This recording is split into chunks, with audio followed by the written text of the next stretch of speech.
en el trabajo metodológico que hacen los equipos de evaluación, sino pensando en los propios consejos. ¿Qué pueden hacer los consejos? Y sobre todo aquí voy a hablar del federal, hablo de trabajos federales. ¿Qué puede hacer Coneval por tratar de mejorar un poco esa calidad desde el punto de vista organizacional? Entonces, hago una lista que la voy a tratar de pasar muy rápido.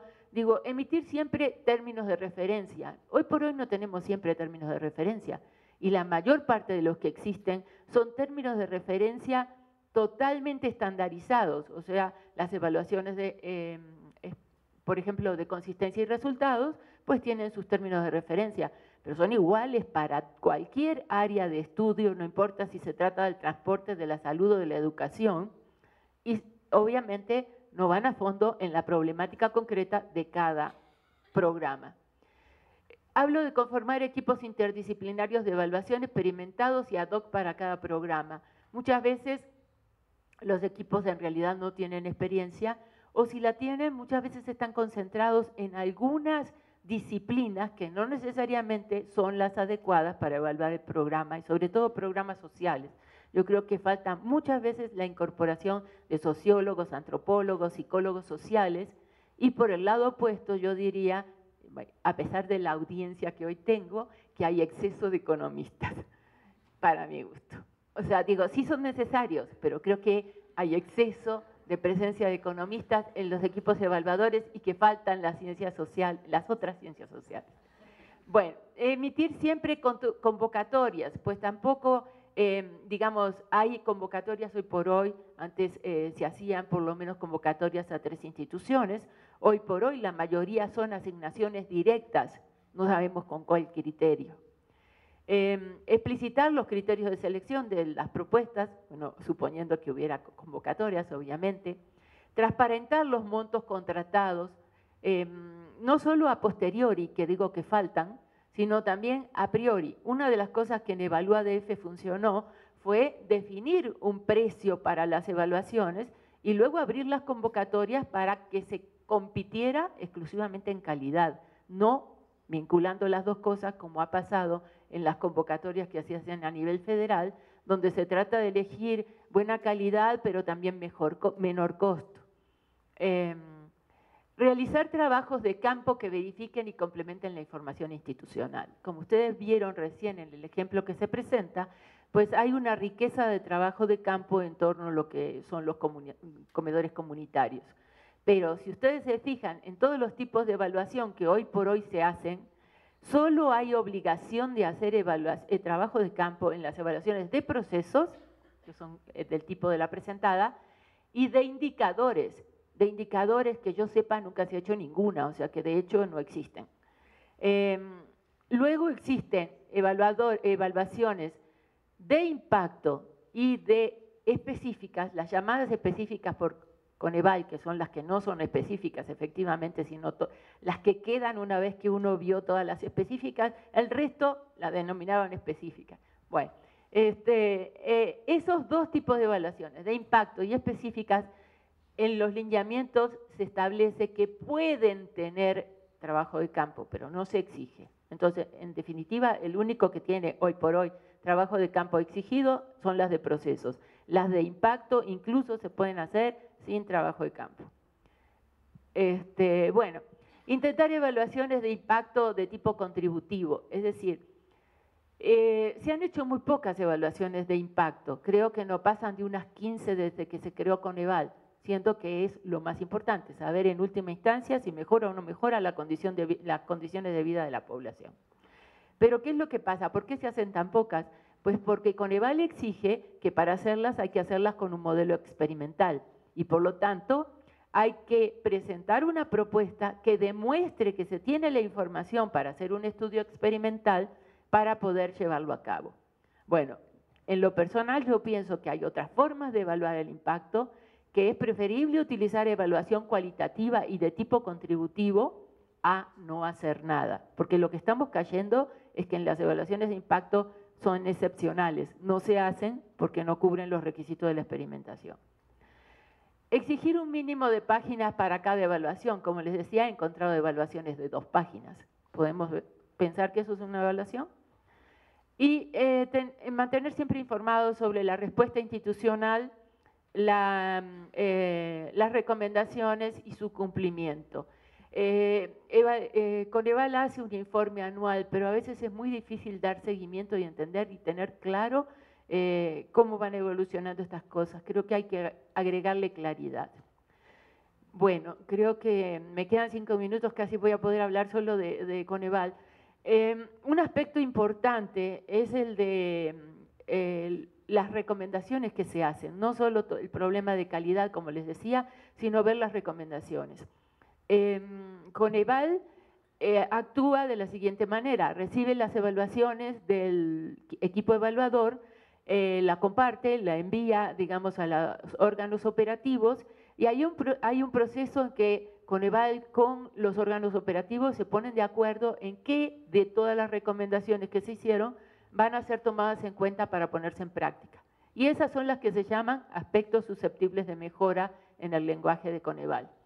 Entonces, tenemos un primer tamiz que es de lo que presentó el evaluador a lo que se asume como aspectos susceptibles de mejora, pues puede haber una pérdida importante digamos, de recomendaciones.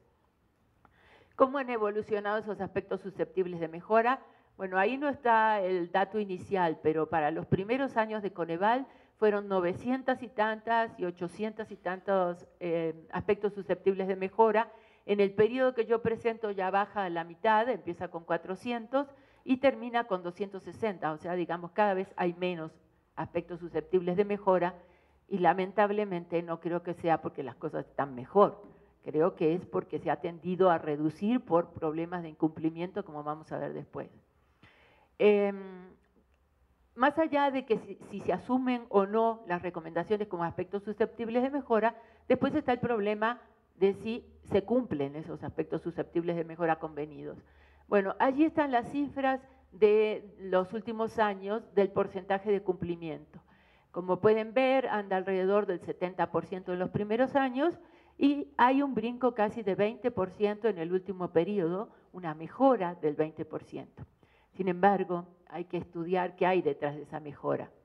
En los años 2011-2012 y 2012-2013, Coneval dio de baja y canceló cantidad de aspectos susceptibles de mejora que no se habían cumplido, con lo cual el resultado final es que el porcentaje de cumplimiento es mayor, pero gracias a las cancelaciones. Si ustedes se fijan, nomás la Semarnat en un periodo canceló 50 aspectos susceptibles de mejora. Otras secretarías o otros organismos con cancelaciones importantes son la Comisión de Derechos, la Comisión de Pueblos Indígenas, siempre me confundo con el nombre, y la CEP. Bueno, tenemos entonces ciertos porcentajes o unos porcentajes que si ustedes miran, nada más se da el dato de hay un cumplimiento de 81%, uno diría, bueno, pues no es un mal cumplimiento para un órgano reciente. Pero si tomamos en cuenta las cancelaciones, pues la cosa va variando, habría que recalcular ese porcentaje. Pero además hay la posibilidad de hacer un análisis con los propios datos de Coneval, un poco más cualitativo, digamos, viendo qué tipo de aspectos susceptibles de mejora son los que avancen y cuáles no.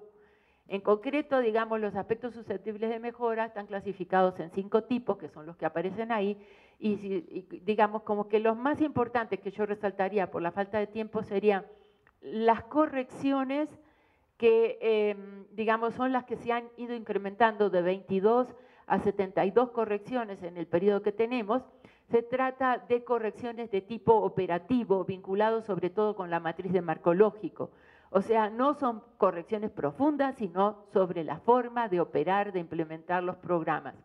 En cambio, yo esperaría que hubiera un mayor incremento, digamos, en las reorientaciones, que son las que van a fondo al rediseño de los programas, a modificaciones sustantivas.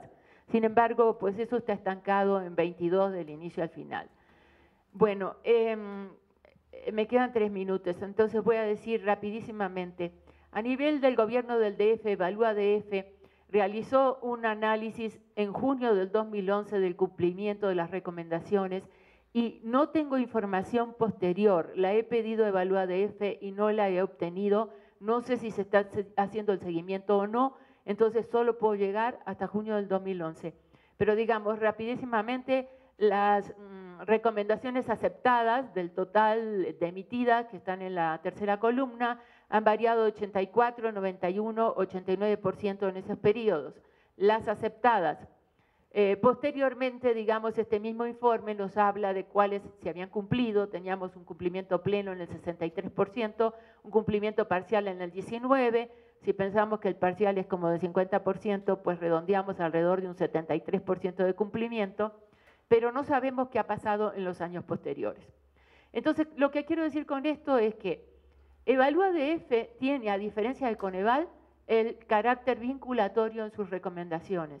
Sin embargo, a pesar de eso, tampoco podemos decir que EvaluaDF ha tenido un inmenso éxito en hacer que sus recomendaciones se cumplan. O sea, el por qué tuvo que ver mucho con que las recomendaciones en torno a las cuales no se hacen acuerdos entre los órganos evaluados y el propio EvaluaDF deben ir a un proceso de controversia que en el periodo que yo formé parte de EvaluaDF, 2008-2012, no se instaló nunca la comisión que necesitaba haber destrabado estas controversias. Aquí está presente Manuel Canto, que participó también en el comité de recomendaciones que siguió después de 2012 y que a lo mejor puede ampliar algo sobre lo que pasó después, de lo cual yo no tengo información. Bueno, por un lado entonces tenemos recomendaciones, procesos de reconsideración, digamos, de las recomendaciones que no avanzaron, y por otro lado tenemos incumplimientos de los acuerdos en los cuales lo que podía hacer EvaluaDF era informar a la Contraloría para que tomara cartas en el asunto, pero en realidad tampoco nunca hubo ningún tipo de sanción al incumplimiento, con lo cual, digamos, esos dientes, entre comillas, de Evalúa, pues se volvieron bastante débiles. Digamos, aquí lo que quería presentarles era una revisión teórica que he hecho, porque me encuentro con que creo que este problema del no cumplimiento de las recomendaciones es hoy por hoy lo más serio. Hemos armado sistemas de evaluación muy grandes, muy amplios, sobre todo el de Coneval, y los resultados no me parecen tan evidentes en términos de mejora de los programas sociales. Entonces trataba un poco de ver en la bibliografía internacional, revisamos trabajos de Estados Unidos, de Inglaterra, de Francia, de España, pero también de Nueva Zelanda, de Australia, en fin, hicimos una revisión bastante amplia para ver a nivel teórico cuáles eran las explicaciones o las alternativas que se podían presentar a estos dos sistemas, Coneval, que tiene que negociar las recomendaciones, y Evalúa, que a pesar de tener este carácter vinculatorio, tampoco muestra un éxito muy grande.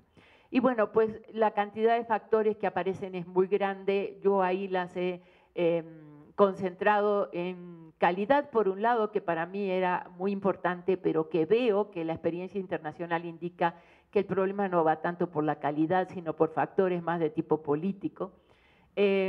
Factores explicativos que los consejos pueden, digamos, el primer grupo sería lo que los consejos no pueden en este momento inmediatamente, digamos, modificar. Contexto político y legal, relaciones intergubernamentales, institucionalización, calidad de las evaluaciones.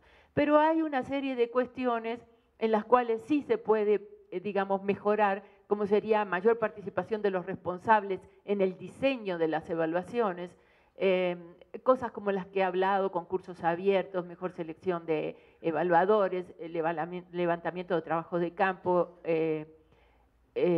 seguimiento de las evaluaciones, y también creo, yo señalaría nada más para terminar estos dos últimos, los incentivos monetarios y simbólicos individuales y colectivos. Lo que hemos visto es que en el caso chileno, gran parte del éxito que han tenido para que se tomen en cuenta las recomendaciones pasa por la implantación de incentivos. Obviamente, pues no es lo mejor, por supuesto que preferimos mejorar la cultura de la evaluación, pero eso va a llevar muchos más años y algo hay que hacer en lo inmediato. Entonces, yo me iría más por incentivos simbólicos, por incentivos colectivos, sobre todo, que es lo que más funciona, y bueno, de perdida las sanciones que nunca son bien recibidas, ¿no? Lo dejo aquí, había una más, pero lo dejamos aquí por falta de tiempo. Muchas gracias, doctora Miriam Cardoso. Con la evaluación Evaluar lo evaluado, ¿no? Qué interesante. Bien, bueno, a continuación, con Rodrigo Flores Elizondo, el balance a 2 años de algunos componentes de la política social derivados del Plan Nacional Hídrico 2014-2018. El doctor Rodríguez Flores Elizondo es doctor en estudios científicos sociales por el ITESO, maestro en filosofía social por el mismo instituto e ingeniero en electrónica y comunicaciones por la Universidad de las Américas, Puebla.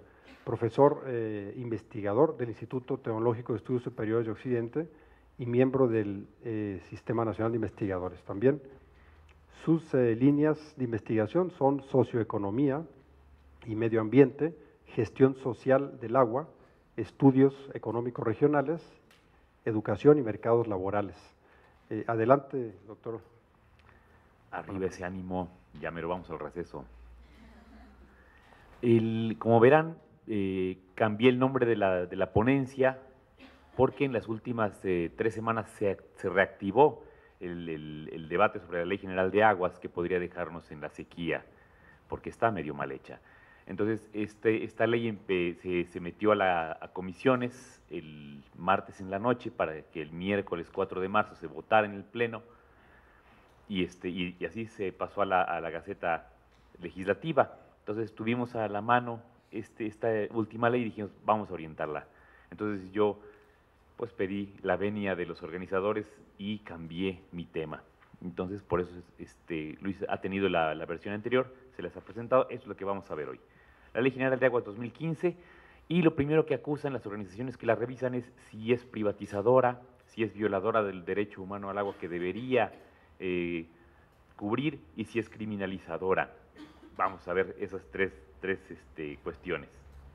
Sobre lo del lento aprendizaje es porque finalmente la ley es detenida, la ley no se vota en el pleno de la Cámara por la oposición que genera, y entonces un muy enojado diputado Beltrán nos dice, está bien, discútanla, ahí está, para que esa gente de lento aprendizaje vea que ni es privatizadora, ni es violadora, ni es criminalizadora.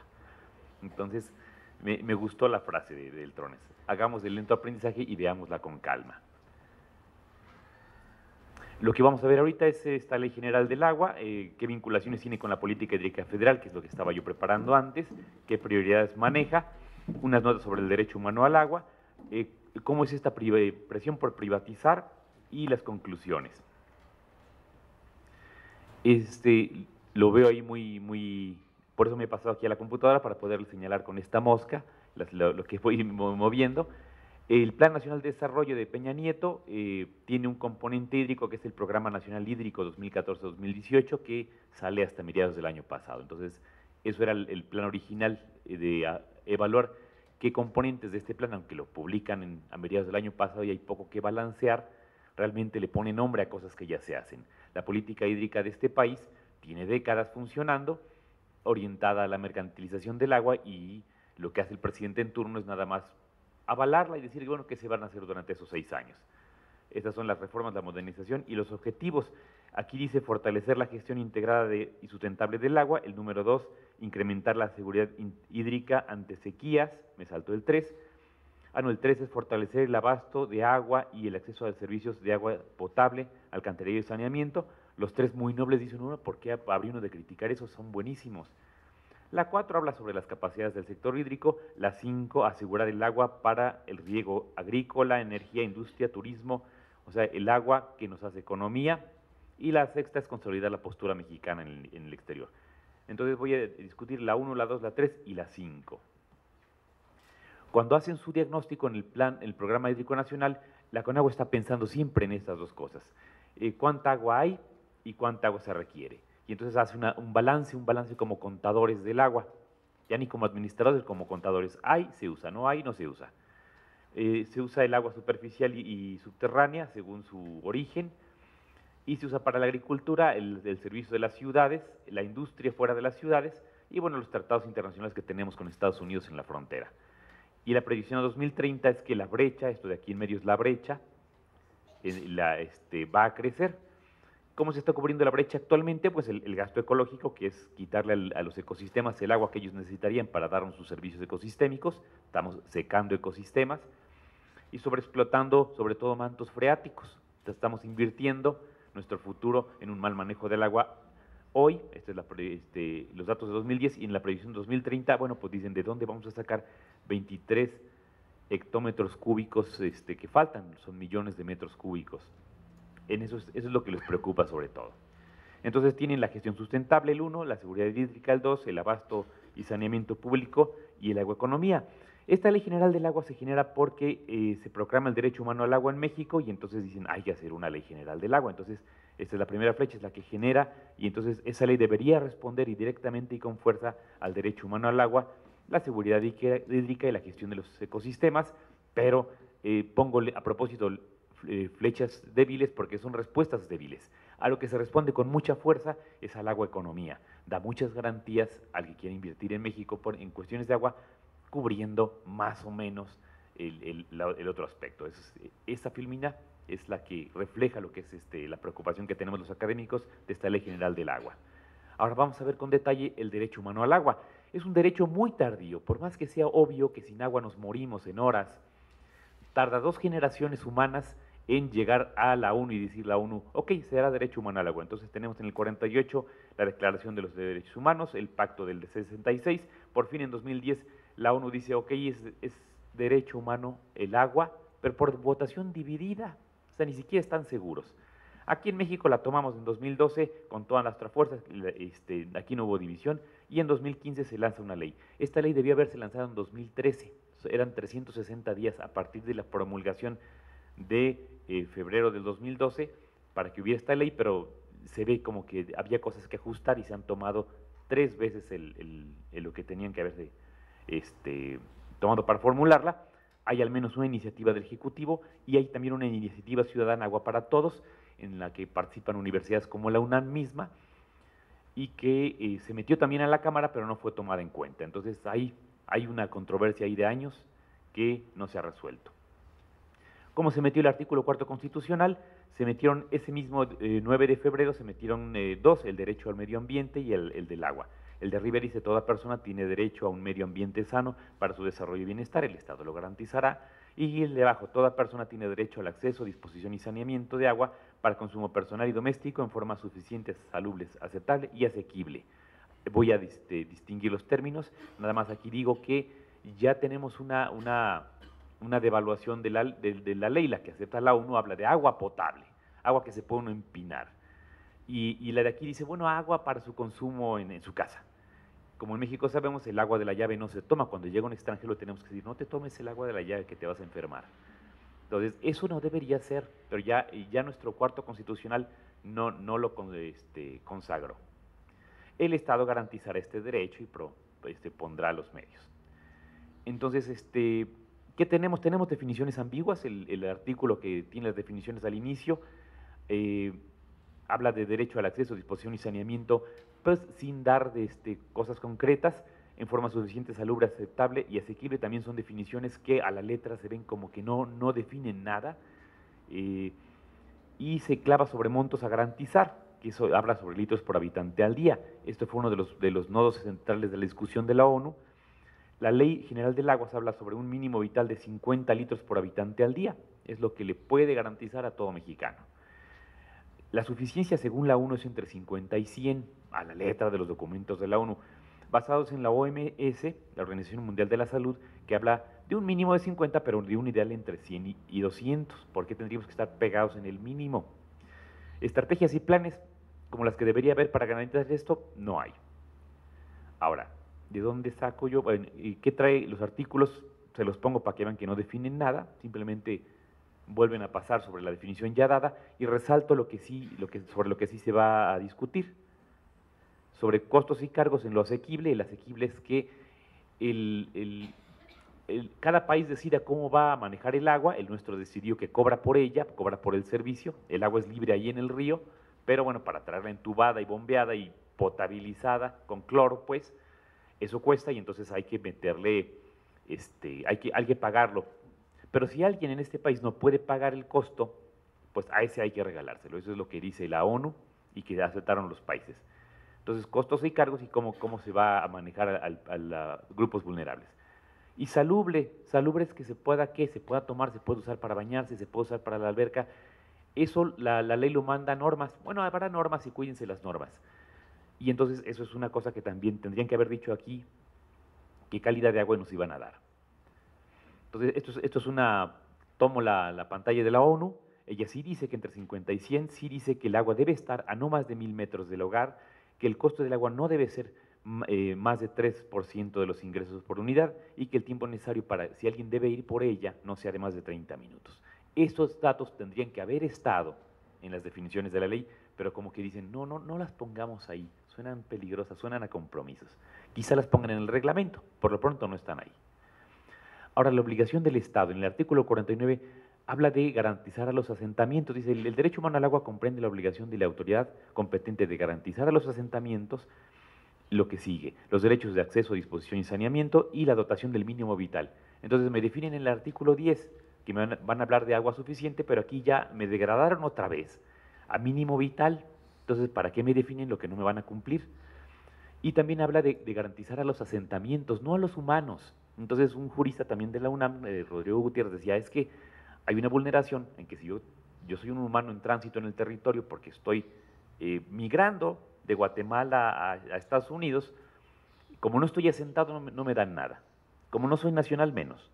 Entonces, esto es derecho humano al agua. A todo el que esté pasando por México se le tiene que dar. Y aquí ya nomás esos asentamientos todavía no dicen sí de qué tamaño. ¿Una casa vale? ¿Una caseta vale? Entonces, ahí hay espacios de vulnerabilidad. Y el artículo 46, las normas relativas al derecho humano al agua se van a basar en la Constitución que ya les pasé hace una filmina, favoreciendo en todo tiempo a las personas la protección de más amplia. Entonces, ¿para qué nos dan la menos amplia, 50, si aquí dice que me tendrían que dar la mayor? ¿Por qué estoy clavado en esto de 50, 100, 200? Esta es la filmina de la Organización Mundial de la Salud. Aquí en medio están el mínimo de 50, dice para qué se usaría y el bajo impacto que tendría en las prioridades de acción, pero que dice, los estados tendrían que pensar en el óptimo, que son de 100 a 200, para su higiene personal, para su consumo humano. ¿Por qué estoy clavado sobre esto? Porque cuando se hacen las proyecciones de si se hace una presa o no, un trasvase o no, para una ciudad, agarran y dicen, vamos a calcular un abasto de 280 litros por habitante al día o 320. Nunca me han podido explicar en qué basan ese número. Si esto entra como ley, van a decir, ok, ya tengo mi presa que justifique contigo, pero como la ley nada más me pide 50, bueno, pues ciudad en 50 asegurados y lo demás para otras cosas. Ese es el riesgo, por eso hay que tener muy claro cuánto deben garantizarle de abasto a las sociedades. Ahora, ¿de qué tendríamos que estar hablando de derecho al agua? Miguel Carbonell, de aquí de la UNAM, hace 10 años, cuando estaba el debate, decía, bueno, tendría que garantizarse a todos, pero especialmente a grupos vulnerables y marginados, el acceso a una cantidad esencial mínima suficiente para prevenir enfermedades y para su uso doméstico, que no implica largos trayectos, todo lo que ya nos dijo la ONU. Número 2, debe haber una estrategia y un plan de acción por parte del Estado para irlo garantizando cada vez mejor. Y número 3, debe haber indicadores, grados de realización, evaluación, distribución equitativa.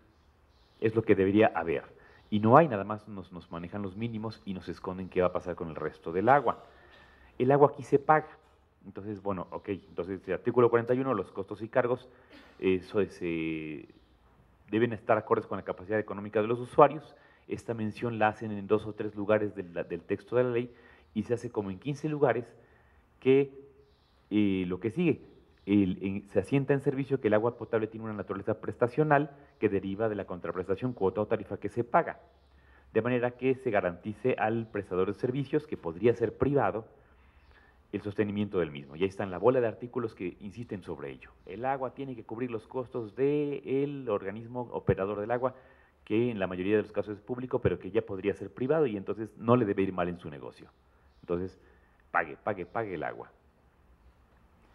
No se menciona suspensión, la ley no dice que se vaya a suspender si alguien no la paga, pero le da facultades a estados y municipios para que establezcan sanciones que inhiban violaciones a esta ley, como que les deja decir, tú sí prohíbelo, yo no te prohíbo que lo prohíbas.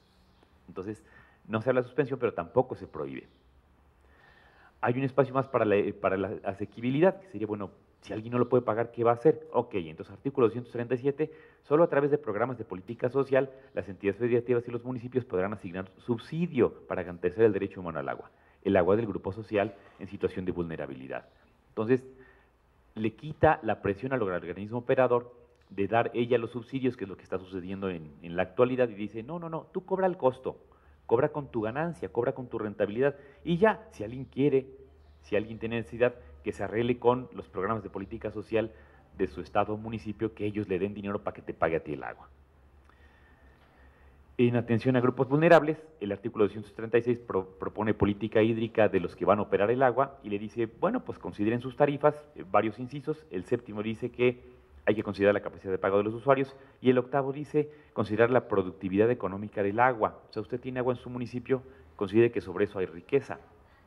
Y entonces, para un organismo operador de agua privado, el conflicto entre los incisos 6 y 7 y 8 son claros, ¿no? Es decir, bueno, hacer negocio o cubrir el derecho humano al agua. Derecho a negocio. Vamos bien, vamos bien. Pedro Arrojo, el Premio Nobel Ambiental en 2003, discutía cómo se maneja esto de si el agua es negocio o es la vida. Entonces él distinguía 4 categorías. La primera es el agua para la vida, funciones básicas para los ecosistemas y para la vida humana. Estos montos deben garantizarse. El agua ciudadanía, actividades de interés general, funciones de salud, abasto domiciliario. Aquí se vale recuperar costos. Agua negocio, bueno, pues también hay un derecho económico, se vale ser más rico, pero cubiertos los otros dos, actividades legítimas.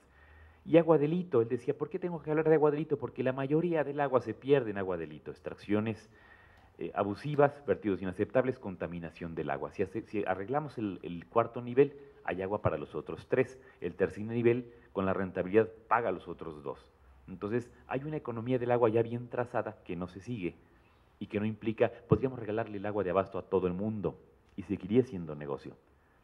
Está bien que se cobre el costo y seguiría siendo negocio, pero esto no se plantea así. Simplemente dice, ay, pues hay un conflicto, denle un poco de agua a los vulnerables y los demás que paguen y los demás hacer negocio. Entonces, debe hacerse un cuidadoso arreglo de eso que no se hace. Los espacios del agua negocio, los pasos rápidos, esas son las prioridades que hay. Muy bien que esté doméstico y público urbano al principio, agrícola en tercer lugar porque tenemos que comer, y después todos los demás. Sí, pero no se habla de fracking ni de minería. Fracking es esa extracción de gas de lutita en la piedra. Creemos que es en lo que más se va a usar el agua, se usa mucha agua para cada pozo. Es lo que dio superávit de petrolero a los Estados Unidos, entonces todo el mundo dice, pues yo también quiero y yo también tengo. Entonces mucha del agua posiblemente se desvíe a fracking. La minería no se usa no se menciona aquí más que en dos artículos que dicen, bueno, si usted está haciendo un hoyo en el suelo para sacar minería y se encuentra agua, sáquela de allí, es la que llaman agua de laboreo. La tiene que medir porque frecuentemente es agua contaminada con minerales, pero pues no se preocupe por ella. Claro que si la va a usar en actividades fuera de la minería, sí es como si fuera una concesión. Pero cosas como el lavado de jales no se discuten. Entonces dice, bueno, esa agua viene sucia. Nuestra queja con la minería es que es un agua muy contaminante. Y esta Ley General del Agua parece que no consultó mineros o que los consultó demasiado. Artículo 140. La palabra fracking no viene en la ley, pero vienen las huellas del fracking. Entonces, ¿dónde hay unas huellas del fracking? Aquí en el 140 se debe solicitar permiso para descargar aguas residuales en casos siguientes: verter o depositar en cuerpos nacionales, infiltrar aguas en terrenos, infiltrar aguas residuales en cualquier terreno, que es precisamente lo que hace uno para hacer fracking. No como si fueran aguas residuales, sino que es un químico que meten ahí para romper la roca. Entonces, es de los máximos riesgos que hay, y lo que decimos, bueno, si se va a regular el fracking y aceptar en el país, que se regule bien, no que se parezca como que no existe. Si se va a prohibir, que se prohíba, pero lo peor sería este escenario que digan, vamos a suponer que no existe, y entonces tiene manos libres el que esté usando la fractura. Ya viéndolas en conjunto, porque ya sabía que a esta hora ya me iban a quedar 2 minutos, las concesiones, bueno, pues le dedican muchos artículos. Lo que más nos preocupa es que se van a abrir hasta por 30 años y van a poder ser prorrogables en automático, pues son 60 años, es casi una privatización en los hechos. Si uno hace infraestructura como el acueducto Zapotillo-León, por ejemplo, uno tiene derecho de concesión sobre el agua que va a correr ahí para ayudarse a pagar los costos. Por trasvases también hay una especie de concesión. Y finalmente, si uno tiene concesión, la puede uno intercambiar, como si ya fuera un patrimonio propio. Ahí están los artículos. Se promueven asociaciones público-privadas, realmente uno no quiere, uno sabe que no son, el manejo del agua no es negocio en su mayoría, entonces le dejan al espacio público lo que no es negocio y se llevan lo que sí, ese sería el balance público-privado. Si la gente se pone agresiva, bueno, pues allá va el de fuerza pública, ahí están los artículos. No hay control de acuíferos fuera de veda para el libre alumbramiento, que en la actualidad en la Ley de Aguas Nacionales sí hay, cuando entre esta va a dejar de haber. No hay control en usos no consultivos, ahí dice también el artículo, y ya vimos que no hay control en la minería. Entonces, suelta muchos controles que ahorita hay y que van a posibilitar muchos negocios, pero también nos gustaría que fueran negocios regulados. No estamos contra los negocios, sino contra hacerlos mal. La suave contaminación, bueno, pues está mal definida en la norma, la responsabilidad se diluye y los permisos, bueno, pues ya dejan permisos para infiltrar lo que sea. Entonces, hay un gran descuido de lo que son los bienes nacionales de agua. Ya se me está acabando el tiempo, entonces, sí, esta es la criminalización. El artículo 147 causó mucho revuelo porque parece que no nos va a dar permiso para hacer este monitoreo, estudio de agua, exploración, que es lo que hacen, por ejemplo, la Escuela de Geología de la UNAM, pues para entrenar a sus muchachos en geología, pues los lleva a campo y hacen exploración, estudio y monitoreo, y no le pide permiso a la Conagua. ¿Por qué? Sobre todo porque muchas veces cuando hace unos estudios, va con Conagua y le dice, tus estudios están mal, acá yo acabo de sacar los míos. Entonces, ¿qué pasa con este artículo? Que van a tener que ir a Conagua a pedir permiso, Conagua va a decir, pero si no te doy, ¿qué pasa? Si no te doy, caes en multa. Entonces, ¿qué vamos a hacer los académicos que hacemos exploración? Pues vamos a tener que ir a pedir permiso o tirar abajo este artículo. Sobre la sequía, ya estoy en tiempo, sobre la sequía nada más me llamó la atención, hay algunos artículos, pero los centrales son que se llama a la población a que se autoproteja. Entonces, esto tiene una lógica básica, es decir, bueno, después del huracán, la primera red social que responde es precisamente la red local. Eso está muy bien, pero tendría que tener mucho apoyo del gobierno y no decir, a ver, usted corra, porque si no usted está fuera y mi abogado me defiende a mí. ¿Qué no hizo el Estado? Nada, porque usted no se autoprotegió, artículo 225.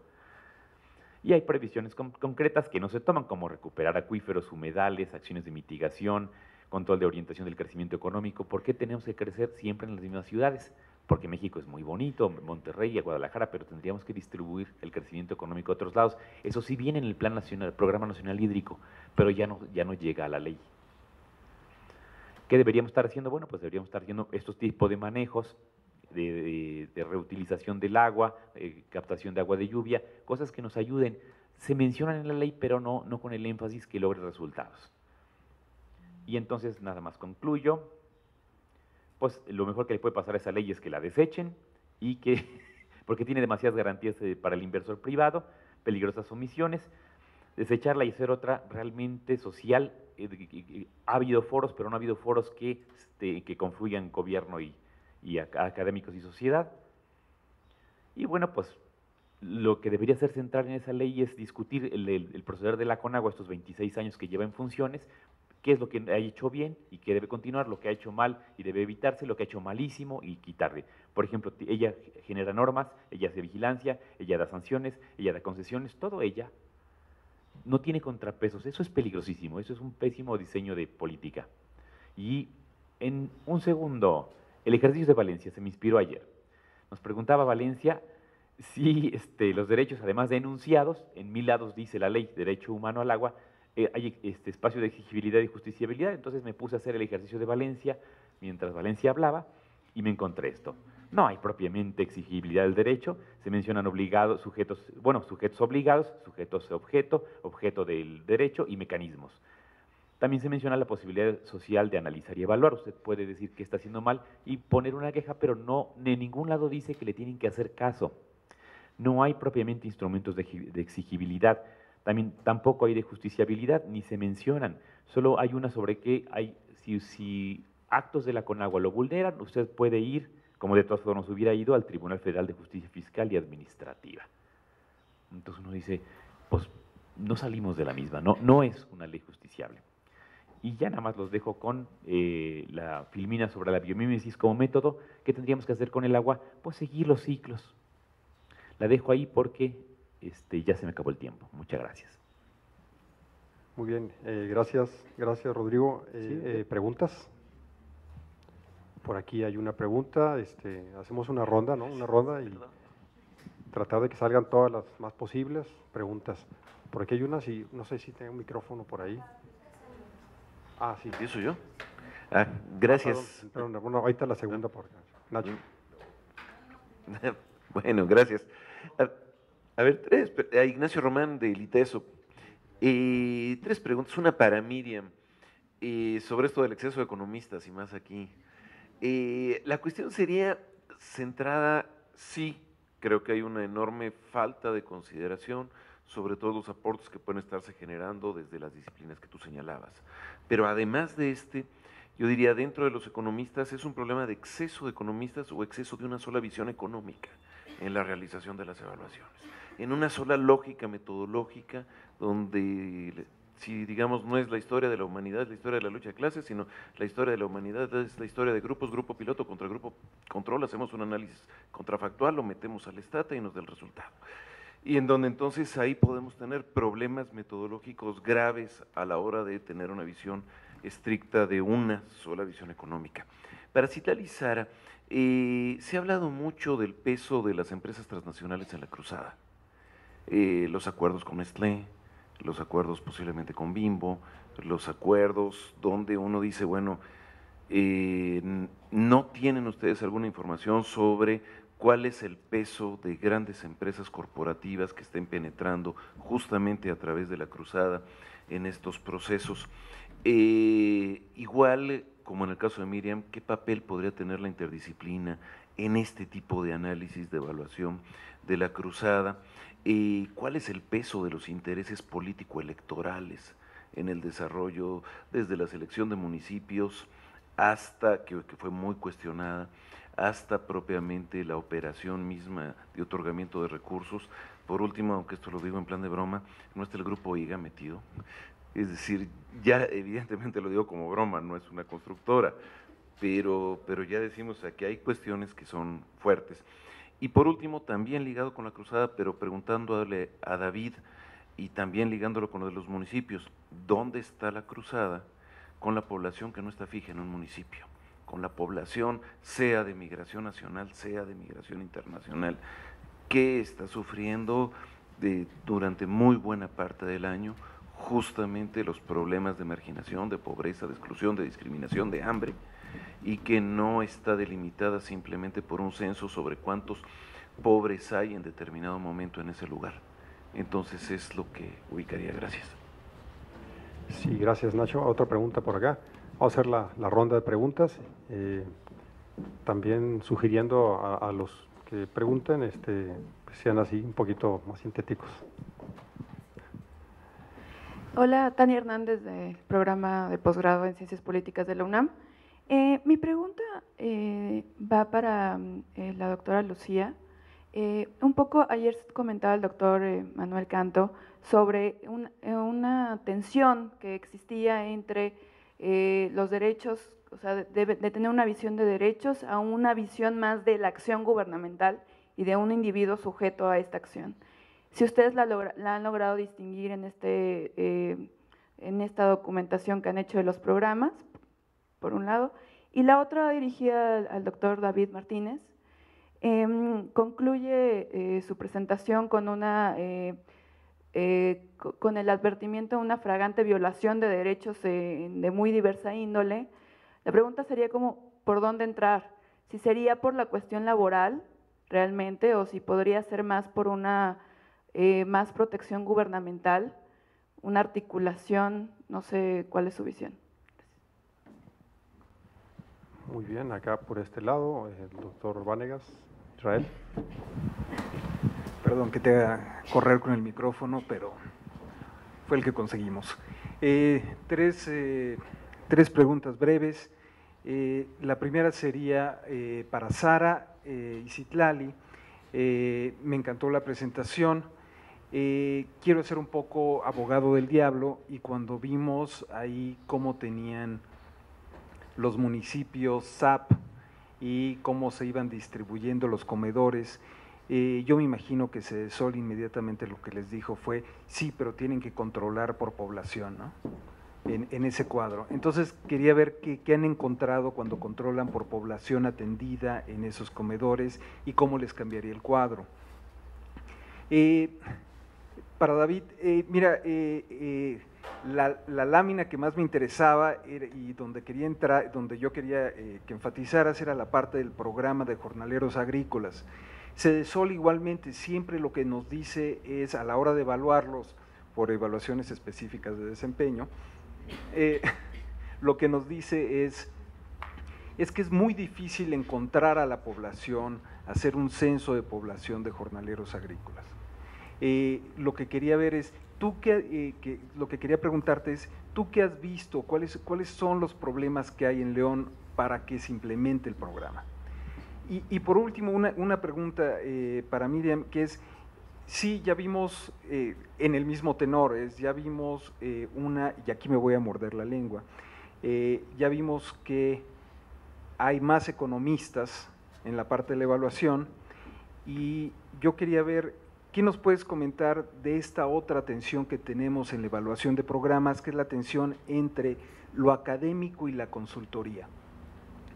Y aquí nos mordemos todos la lengua, que es ¿dónde se perdió esta parte de investigación en la evaluación, donde algunos programas como Coinversión Social tenían este componente de investigación que podía verse como evaluación, y cuando ya de plano tuvimos que cubrirnos